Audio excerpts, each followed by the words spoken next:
My name is Sarah Michelle Henderson. I'm 28 years old, and I've spent my entire life being perfect. Not because I chose to be, but because anything less than perfection was met with disappointment, so sharp it could cut through steel. The realization hit me like a freight train on my 25th birthday when my mother handed me a gift wrapped in pristine silver, paper with a bow that probably cost more than most people's weekly groceries. Inside was a plaque that read, World's Most Accomplished Daughter, with all my achievements listed in elegant script. Harvard Law School graduate, youngest partner at Morrison and Associates, marathon runner, classical pianist, fluent in 4 languages. I stared at that cold metal surface and saw my reflection distorted back at me. And for the first time in my life, I understood what I really was to them. I wasn't their daughter. I was their trophy. The signs had always been there, glaring and obvious, but I'd been too busy performing to notice. Every family gathering was a showcase where I was paraded around like a prize poodle at Westminster. Look what Sarah accomplished this semester, my father would announce to relatives, his chest puffed with pride that had nothing to do with loving me and everything to do with owning me. My mother would adjust my posture, smooth my hair, and whisper corrections about my presentation before every public appearance. Stand straighter, Sarah. Smile more. Don't let them see you're tired. Even my exhaustion was an embarrassment to them. Growing up, I thought all parents pushed their children to excel. I thought the constant pressure, the endless lessons, the suffocating expectations were normal expressions of love. Piano lessons at 4, tennis at 5, Mandarin classes at 6, debate team by 8. My childhood calendar looked like a CEO's. Schedule color-coded and packed tighter than a sardine tan. While other kids played video games or watched cartoons, I was memorizing batch pieces and practicing oral arguments. Sleep was a luxury I couldn't afford because there was always another skill to master, another competition to win, another way. To make my parents beam with that particular brand of pride that felt more like ownership than affection. The breaking point should have been earlier, but it took years for me to recognize the cracks in my perfect facade. Maybe it started in high school when I got a B+ on a calculus exam and my father didn't speak to me for 3 days. Or maybe it was in college when I expressed interest in art history and my mother laughed so hard she snorted, then immediately scheduled a meeting with my pre-law advisor. Art is a hobby, Sarah, not a career, she said with the finality of a judge's gavel. We didn't invest this much in you for you to become a starving artist. The word invest stuck in my throat like a fishbone. That's all I was to them, an investment with expected returns. The truth crystallized during my law school graduation ceremony when I watched my parents in the audience. While other families cheered and cried with joy for their children's accomplishments, mine were calculating. I could see it in their eyes, the mental tallying of how this achievement would look in Christmas cards, how they could leverage my success in their social circles, how Harvard Law would sound when they introduced me to their country club friends. They weren't celebrating me. They were celebrating what I represented for them. I was their golden ticket to eternal bragging rights, their proof that they were superior parents who had raised a superior child. After the ceremony, at the overpriced restaurant they'd chosen specifically because it was the kind of place where senators and diplomats dined, my father raised his champagne glass for a toast. To Sarah, he said, his voice carrying across the room just loud enough for nearby tables to hear, who has made us the proudest parents in Massachusetts. Not proud of me, proud because of me. The distinction felt like a chasm opening beneath my feet. I smiled and nodded and played my part perfectly, just as I'd been trained to do for 25 years, but something fundamental shifted inside me that night. The performance was becoming unbearable. My career at Morrison and Associates. was supposed to be the pinnacle of their dreams for me. The youngest partner in the firm's history, I worked 8-hour days, missed friends' weddings, skipped family dinners ironically to make my parents proud, and slowly watched my soul wither like a plant deprived of sunlight. I was good at corporate law, brilliant, actually, but I hated every minute of it. The endless contracts, the corporate mergers, the complete disconnection from any meaningful human impact made me feel like I was slowly suffocating in a suit that was tailored to someone else's body. The panic attacks started small.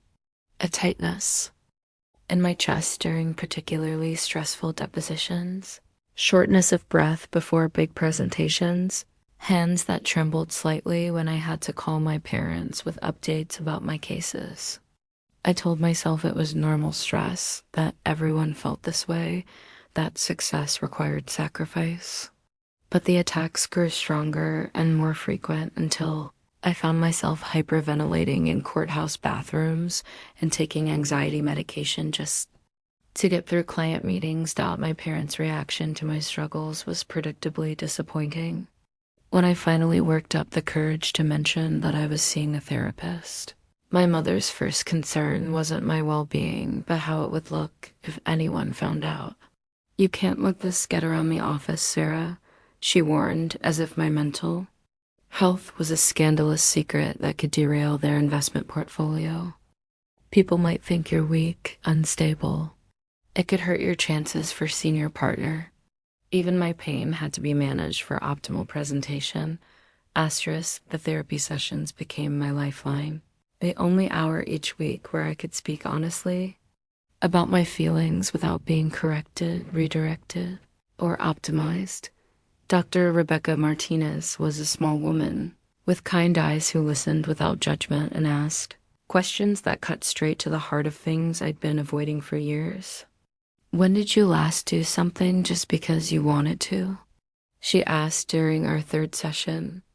I sat in that comfortable chair, surrounded by soft lighting and plants, and realized I couldn't remember. Every decision I'd made, every path I'd chosen, every dream I'd pursued had been filtered through the lens of what would make my parents proud, what would add another line to their bragging repertoire. "I don't know who I am without their approval," I admitted, the words feeling foreign and terrifying in my mouth. It was the first time I'd spoken that truth aloud, and it hung in the air between us like a confession of murder. Dr. Martinez nodded with the patience of someone who had heard this story before, who understood that some children were raised to be extensions of their parents' egos rather than independent human beings. "That's more common than you might think," she said gently. "The question now is, who do you want to become?" The question haunted me for months. Who was I beneath all the achievements, beneath the perfect daughter performance, beneath the gleaming trophy exterior? I started small experiments in rebellion, tiny acts of self-discovery that felt enormous in the context of my controlled life. I bought clothes my mother wouldn't approve of, bohemian dresses and flowing fabrics instead of sharp business suits. I took a pottery class on Wednesday evenings, getting my hands dirty with clay while my parents thought I was at networking events. I read fiction for the first time since high school, losing myself in stories that had nothing to do with legal precedents or corporate strategy. Each small act of authenticity felt like pulling a thread from a tightly woven tapestry, and I was terrified the whole thing might unravel. But slowly, gradually, I began to glimpse someone underneath all the conditioning, a woman who loved creating things with her hands, who cried at romantic comedies, who dreamed of traveling to places that weren't business conferences or luxury resorts designed to impress. This emerging version of myself was messy and uncertain and perfect, and she was the most real thing I'd ever encountered. The confrontation was inevitable. It came predictably during Sunday dinner at my parents' house, a weekly ritual I'd attended religiously for 28 years, despite the fact that it usually left me feeling hollow and criticized. The table was set with their finest china, the kind reserved for showing off. And the conversation followed its usual pattern: updates on my career success, subtle critiques of my appearance or choices, and not so subtle pressure about finding a husband who would be an appropriate addition to their social circle. I've been thinking about making some changes, I said carefully, setting down my fork and trying to keep my voice steady. The words felt revolutionary in my mouth, dangerous and thrilling and absolutely terrifying. My mother's eyebrows rose. In that particular way, that meant she was already calculating how to redirect whatever foolishness I was about to propose. My father continued cutting his steak with mechanical precision, but I could see his attention sharpen like a hawk spotting prey. "What kind of changes, sweetheart?" My mother asked, her tone dripping with the kind of condescension usually reserved for toddlers announcing they wanted to be dinosaurs when they grew up. The endearment felt hollow, a verbal accessory she wore because it looked good on her, not because it meant anything real. I'd spent years mistaking these performance gestures for genuine affection, and the realization still stung like a fresh wound. "I want to leave the firm," I said, and the silence that followed was so complete I could hear the grandfather clock ticking in the hallway 3 rooms away. My father's knife froze halfway through his meat, and my mother's face went through a series of expressions that would have been comical if they weren't so devastatingly familiar.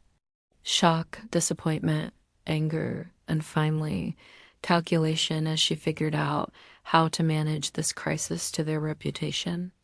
"Don't be ridiculous, Sarah," my father finally said, his voice carrying the authority he'd used to shut down my opinions since childhood. "You're having a quarter-life crisis. It's normal. Everyone questions their choices at your age, but throwing away everything we've worked so hard to build would be insane." The phrase "we've worked so hard" hit me like a physical blow. Even my career was something they'd built, something they owned, something they could claim credit for. My mother leaned forward, her manicured fingers clasped together in what she probably thought was a supportive gesture. "Honey, you're just stressed. Why don't you take a vacation? Somewhere nice, maybe that spa in Switzerland your father and I went to last year. You could recharge, get some perspective, remember how lucky you are to have achieved so much at such a young age." The suggestion felt like being offered a bandage for a severed limb, a completely inadequate response to a much deeper wound. "This isn't about stress," I said, my voice stronger now, fed by years of suppressed frustration. "This is about the fact that I'm miserable. I hate my job, I hate my life, and I hate pretending to be happy about things that make me want to scream." The honesty felt like jumping off a cliff, exhilarating and terrifying in equal measure. I'd never spoken to them like this, never contradicted their vision of my life so directly. The explosion was immediate and devastating. My father's face turned the particular shade of red that meant he was about to deliver one of his legendary lectures about gratitude, responsibility, and the ungrateful nature of my generation. My mother's composure cracked just enough to reveal the panic underneath, not concern for my happiness, but terror about what people would think if their perfect daughter publicly failed. "After everything we've sacrificed for you," my father began, his voice rising with each word, "after the private schools, the tutors, the music lessons, the language classes, the connections we made to get you into Harvard, the strings we pulled to get you that interview at Morrison, after all, of that, you want to throw it away because you're having feelings?" He spat the last word like it was something distasteful he'd found stuck to his shoe. "You're being selfish, Sarah," my mother added, her voice trembling with what I'd once mistaken for emotion but now recognized as fury at my disruption of their narrative. "Do you have any idea how this will reflect on us? What people will think? We've told everyone about your success, about how proud we are. If you quit now, it looks like we failed as parents." And there it was, laid bare and ugly in the candlelight of their dining room. Their primary concern wasn't my well-being or my happiness. It was how my choices would reflect on them.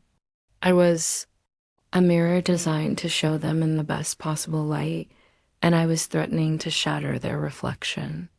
What if I don't care what people think? I asked quietly. The question seemed to physically pain them, as if I'd suggested burning down their house or murdering their neighbors. Their entire worldview was built on the opinions and approval of others, on maintaining appearances and status at any cost. The idea that someone could simply opt out of that system was incomprehensible to them. My mother laughed. But it was the kind of laugh that had nothing to do with humor and everything to do with dismissing. Something too ridiculous to take seriously. Of course you care what people think, Sarah. Everyone does. That's how society works. That's how success works. You can't just decide to stop caring about your reputation, your future, your responsibilities. Can I? The question hung in the air like a challenge. For the first time in my life, I was considering the possibility that maybe I could. Maybe I could walk away from their expectations, their investments, their suffocating vision of who I should be. Maybe I could disappoint them spectacularly and somehow survive the experience. Asterisk, the weeks following that dinner were a masterclass in emotional manipulation disguised as parental love.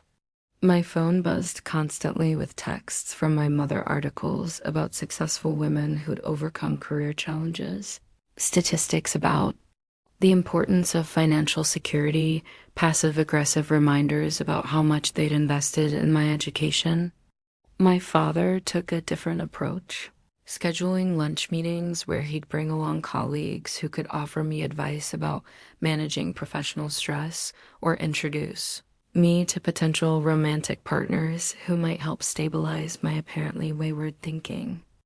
They enlisted my aunts, family friends, even my old piano teacher in their campaign to bring me back to my senses. Each conversation followed the same script: expressions of concern about my mental state, reminders of my privileges and opportunities, and subtle suggestions that maybe I needed professional help for what they clearly saw as a temporary bout of insanity. The gaslighting was so subtle and consistent that I began to doubt myself, to wonder if they were right. If I was throwing away everything good in my life because of some quarter-life crisis that would pass if I just waited it out. But the panic attacks were getting worse, not better. I'd wake up in the middle of the night with my heart pounding, my sheets soaked in sweat, and a crushing sensation in my chest that felt like I was being buried alive. During particularly difficult days at the firm, I'd lock myself in the bathroom and call the suicide prevention hotline just to hear a stranger's voice telling me that my feelings were valid, that I deserved to be happy, that my life belonged to me and not to anyone else's expectations. The turning point came during a deposition for a particularly ugly corporate merger where I watched two companies destroy hundreds of jobs in the name of profit maximization. As I sat there taking notes, ensuring every legal detail was properly documented while people's livelihoods evaporated, I felt something inside me break irreparably. This wasn't just a job I disliked, it was actively contributing to harm in the world, and I was good enough at it to be complicit in that harm. That night, I called Dr. Martinez from my office at 11 p.m., sobbing into the phone about how empty and meaningless everything felt. She listened patiently while I rambled about trophy daughters and broken dreams and the suffocating weight of other people's expectations. When I finally ran out of words, she said something that changed everything. "Sarah, you keep talking about what will happen if you disappoint your parents, but what happens if you continue disappointing yourself?" The question hit me like a physical force. I'd spent so much energy worrying about their disappointment that I'd never considered my own. I'd been so focused on avoiding their disapproval that I'd forgotten to approve of myself, to consider what would make me proud, what would make me feel alive and purposeful and real. I started making plans in secret, like a prisoner plotting an escape. I researched nonprofit organizations, looked into teaching positions, explored graduate programs in fields that actually interested me rather than ones that would look impressive on holiday cards. Each small step toward authenticity felt like rebellion against everything I'd been taught about success, security, and social acceptability. The hardest part was admitting how much of my identity was wrapped up in their approval. I'd built my sense of self around being the perfect daughter, the accomplished professional, the woman who never failed at anything because failure wasn't allowed in our family's vocabulary. The prospect of disappointing them felt like psychological death, like erasing everything I'd ever been. But I was beginning to understand that everything I'd ever been was a performance, a character I'd been playing so long I'd forgotten it wasn't real. I gave my notice at Morrison and Associates on a Tuesday morning in March, walking into the senior partner's office with a letter of resignation that I'd rewritten 17 times. My hands shook as I placed it on his mahogany desk, but my voice was steady as I explained that I was pursuing other opportunities. He was gracious and professional, expressing regret at losing such a talented associate, while clearly already calculating how to redistribute my caseload. The conversation took less than 15 minutes, and just like that, the career my parents had orchestrated for me was over. I waited until that evening to call them, knowing they'd be having their customary pre-dinner cocktail in the living room where my childhood achievements still hung on the walls like hunting trophies. My mother answered on the second ring, her voice bright with the artificial cheer she reserved for public conversations and phone calls that might be overheard. "I quit my job today," I said without preamble, cutting through her cheerful greeting. Like a sword through silk. The silence that followed was so long, I wondered if the call had dropped. Finally, my father's voice came through the speaker, cold and controlled in a way that meant he was angrier than I'd ever heard him. "You did what?" The words were perfectly enunciated, each syllable sharp enough to cut glass.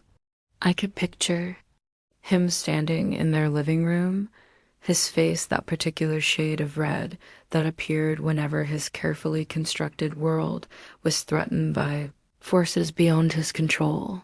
I resigned from Morrison and Associates. Today was my last day. Saying it out loud to them made it real in a way that scared and thrilled me simultaneously. There was no taking it back now, no pretending it was just a momentary lapse in judgment that could be smoothed over with a right conversation or expensive vacation. What followed was 2 hours of the most brutal conversation of my life.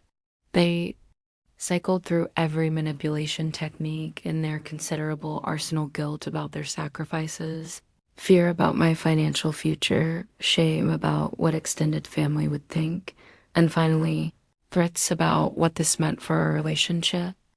My mother cried, but they were angry tears, the kind that demanded comfort rather than offering it. My father delivered ultimatums with the precision of a corporate negotiator trying to close a deal. "If you're determined to ruin your life," he said finally, his voice ice cold with controlled fury, "then you'll do it without our support. Financial, emotional, or otherwise. We've invested too much in your success to watch you throw it away on some selfish quarter-life crisis. When you come to your senses and don't expect us to clean up the mess you've made." The threat should have terrified me. For 28 years, their approval had been my lifeline, their support the foundation of my security. But instead of fear, I felt something unexpected: relief. The conditional nature of their love was finally spoken aloud, the strings attached to their affection fully visible. I wasn't losing their love by disappointing them. I was discovering that their love had never been unconditional in the first place. "I understand," I said quietly, and I meant it. I understood that they saw me as an investment that had failed to provide expected returns. I understood that their pride in me had always been pride in themselves. Their love for me, always love for what I represented to their social circle. I understood that I was grieving not the loss of their love, but the realization that the kind of love I'd always craved from them had never existed. The months that followed were the hardest and best of my life. I moved out of my expensive downtown apartment into a tiny studio in a neighborhood my parents would have considered beneath me. I took a job teaching English as a second language to recent immigrants, earning a quarter of my corporate salary but feeling more useful than I had in years. My students were grateful for every lesson, their progress visible and meaningful in ways that billable hours had never been. I started painting again for the first time since high school, covering my studio walls with canvases that were messy and imperfect and entirely mine. I took long walks without destination, read books because I wanted to, and had conversations with people who knew nothing about my prestigious education or professional accomplishments. Slowly, carefully, I began to discover who I was when I wasn't performing for an audience that would never be satisfied. The loneliness was crushing at first. 28 years of conditional love had left me unprepared for authentic relationships, uncertain how to connect with people without my achievements as a calling card.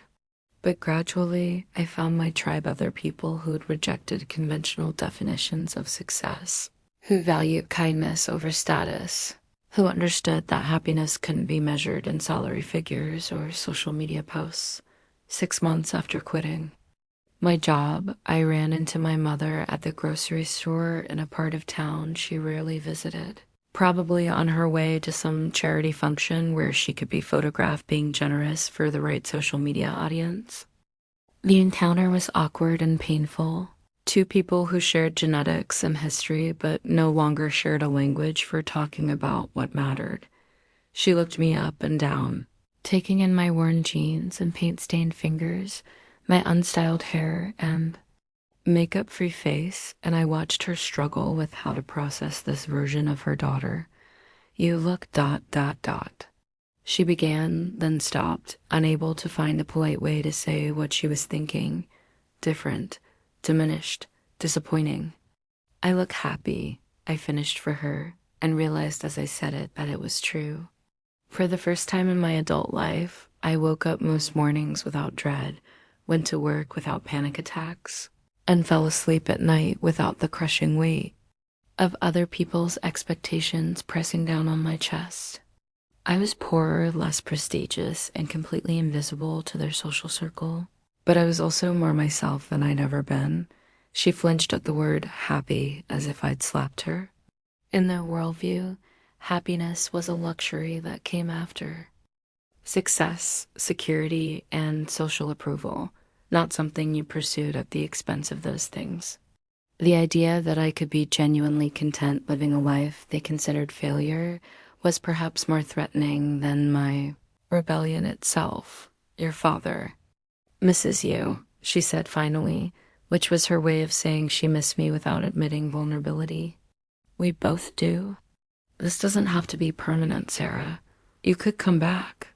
The firm would probably take you back if you asked. We could put all of this behind us." The offer hung in the air between us like a lifeline, and I felt the familiar pull of their approval, the seductive possibility of returning to safety and status and their version of love. For a moment, I could see my old life clearly, the nice apartment, the designer clothes, the respective colleagues, and the pride in my parents' eyes when they introduced me at social functions. But I could also see what else came with that life.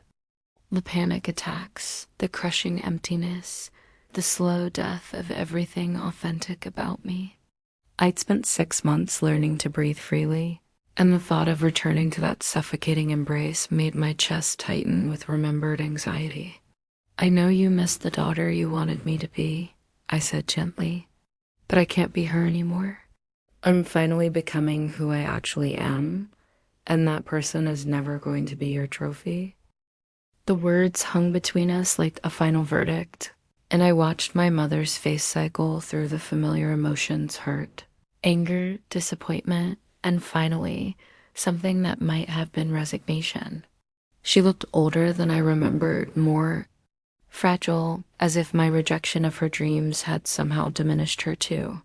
For a moment, I felt sorry for her, for the woman who had never learned to define success in any terms other than what impressed strangers at cocktail parties. "I hope you don't regret this," she said, and I couldn't tell whether it was a warning or a wish. Maybe both, maybe neither. Maybe it was just the thing you say when you realize that all the control you thought you had over another person was always an illusion, that love given conditionally is no love at all. I wanted to tell her that regret was too simple a word for the complex mixture of grief and relief I felt about our relationship. I regretted that she'd never known the real me, never even seemed curious about who I might be underneath all the achievements. I regretted that their love had always been contingent on my performance, that they'd raised a trophy instead of a daughter. But I didn't regret choosing authenticity over their approval, didn't regret trading their conditional love for the possibility of finding something real. "I hope someday you understand," I said instead, which was as close to kindness as I could manage in that fluorescent-lit grocery store aisle, surrounded by the mundane normalcy of cereal boxes and cleaning supplies. She nodded stiffly and pushed her cart away, her posture perfect as always, maintaining her composure even in the face of losing the investment she'd spent 28 years cultivating. I stood there for a long time after she left, processing the encounter and what it meant for whatever remained of our relationship. There was a finality to it that felt both devastating and liberating. I was officially an orphan by choice, a woman who'd chosen her own authenticity over her family's expectations. The freedom was intoxicating and terrifying in equal measure. That evening, I called Dr. Martinez to process the encounter, needing her steady voice to help me sort through the complicated emotions churning in my chest. "How do you feel about the interaction?" she asked, which was always her way of helping me explore my own reactions before offering interpretations or advice. "Sad," I said immediately, but also proud. "Is that weird?" "I'm proud that I didn't cave, that I didn't let her guilt me back into the old pattern." For the first time in my life, I had a conversation with my mother where I was completely honest about who I am and what I need. The sadness lingered for weeks, a grief that was complicated because it wasn't mourning what I'd lost, but what I'd never actually had. I was grieving the illusion of unconditional parental love, the fantasy that somewhere underneath all their expectations and manipulations was genuine care for my well-being. The reality was more painful. They'd loved their version of me, their projection of what I should be, but they'd never known or loved the real me because I'd never been allowed to exist around them. Threw myself into my new life with the determination of someone building something from scratch. I volunteered at a women's shelter, teaching job interview skills and resume writing to women trying to rebuild their lives after domestic violence or addiction. Their gratitude for basic kindness and practical help reminded me daily that success could be measured in ways that had nothing to do with salary or status. When Maria, a 35-year-old mother of two, got her first job in 3 years after our practice sessions, her tears of joy meant more to me than any partnership bonus I'd ever received. My art was getting better too. Not because I was trying to be good at it, but because I was finally free to be bad at it. I painted terrible landscapes and wonky still lifes and abstract expressions of emotions I was still learning to name. The freedom to create without judgment, to experiment without expectation, was a revelation after a lifetime of being evaluated on every output. Some paintings I loved, others I painted over, and a few I gave away to friends who appreciated the gesture more than the technique. Dating was complicated in ways I hadn't anticipated. Men my age expected certain things from a Harvard-educated former corporate lawyer, a certain lifestyle, certain social connections, certain financial expectations. When they learned I was teaching ESL and living in a studio apartment, their interest often evaporated quickly. But the ones who stayed, who were intrigued rather than put off by my unconventional choices, were infinitely more interesting than anyone I'd met during my corporate years. I met David at a community garden, where I'd started volunteering on weekends, teaching kids how to grow vegetables in small urban spaces. He was a social worker who spent his days helping troubled teenagers navigate the juvenile justice system, and he understood immediately why someone might choose meaningful work over lucrative work. Our first conversation lasted 4 hours, meandering through topics I'd never been able to discuss with men from my old social circle: the ethics of helping professions, the definition of success, the courage required to disappoint people who claim to love you. He didn't care that I'd walked away from a prestigious career or that my parents had essentially disowned me for choosing authenticity over achievement. If anything, he found my story inspiring rather than cautionary. It takes real strength to choose who you are over who people want you to be, he said during one of our early dates. And I felt seen in a way I'd never experienced before. Our relationship developed slowly, built on mutual respect and genuine compatibility rather than the strategic considerations that had guided my previous romantic choices. My parents would have hated him. He drove a 10-year-old Honda, rented a small apartment, and had no interest in climbing social ladders or impressing the right people. But he made me laugh, challenged my thinking, and created space for me to continue becoming whoever I was meant to be. When I brought him to meet my few remaining friends from law school, the contrast was stark. They were polite but clearly puzzled by my choices, unable to understand why someone with my credentials would choose such a modest life. Their conversations revolved around career advancement, property investments, and social climbing strategies. That felt like artifacts from a previous incarnation of myself. I realized that in choosing authenticity, I'd also chosen to outgrow relationships that were based on shared ambition rather than shared values, but new friendships bloomed in unexpected places. My teaching colleague Rosa became a close friend, sharing stories of her own journey from corporate marketing to education and the family drama that had ensued. My neighbor, Mrs. Chun, an elderly Chinese immigrant who'd raised 6 children while working 2 jobs, became an unlikely mentor whose practical wisdom and genuine warmth filled some of the maternal void my mother had left. The community garden. Volunteers became my chosen family, people united by shared values of growth, nurturing, and contributing to something larger than themselves. A year after our grocery store encounter, I received an unexpected letter from my father. The envelope was cream-colored and expensive, his handwriting as precise as ever, but the contents surprised me with their vulnerability. He wrote about his own childhood, his father's demands for perfection, the weight of family expectations that had shaped his entire approach to parenting. He didn't apologize exactly, but he acknowledged that perhaps his methods had been overly rigorous and that he was beginning to understand my need for independence. The letter was both an olive branch and a tragedy recognition of the cycles of conditional love and impossible expectations that had damaged multiple generations of our family. He was reaching out from within his own prison of other people's approval, unable to fully break free, but able to glimpse the bars. I cried reading it, mourning not just my own lost childhood, but his as well. The boy who'd been turned into a trophy by his own parents and had perpetuated the pattern because it was all he knew.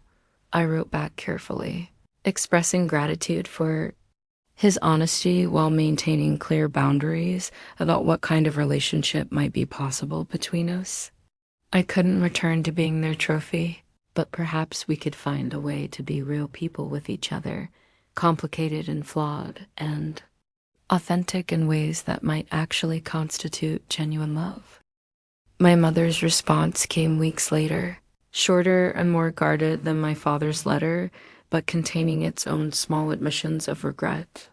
She wrote about friends whose children had struggled with depression and anxiety, whose pursuit of perfection had led to breakdown rather than breakthrough.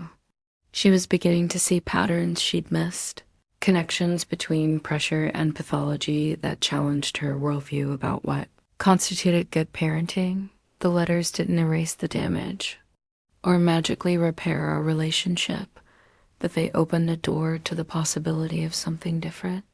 We began meeting occasionally for coffee, stilted conversations that slowly became more natural as we learned to talk to each other as adults rather than as performers and audience. They struggled with my life choices, but were making genuine effort to understand rather than change them. My mother actually visited my studio apartment once, commenting on my paintings with a mixture of confusion and curiosity.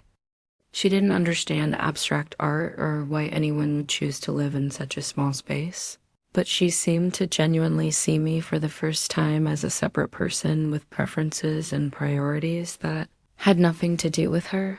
The visit was awkward and emotionally exhausting, but it felt like progress. Teaching continued to fulfill me in ways corporate law never had. Watching students gain confidence as their English improved, helping them navigate job applications and interviews, seeing them achieve small victories that meant the world to them, this work felt essential in ways that corporate mergers never had. I wasn't getting rich or famous, but I was making a difference in individual lives, contributing to something meaningful rather than just profitable. David and I moved in together after 18 months, combining our modest resources to rent a small house with a backyard where we could garden together. It was the first home I'd ever had that felt like mine rather than a showcase for impressing others. We painted the walls bright colors, filled the rooms with plants and books and artwork that we loved rather than what looked expensive, and created a space that prioritized comfort and authenticity over presentation. When my parents visited our home for the first time, I watched them struggle to process this version of success. The house was clean and comfortable, but obviously modest, filled with handmade art and thrift store furniture that told stories rather than displaying price tags. They were polite to David, who won them over gradually with his genuine kindness, an obvious devotion to me, but I could see them calculating what this life meant in terms of their social presentations.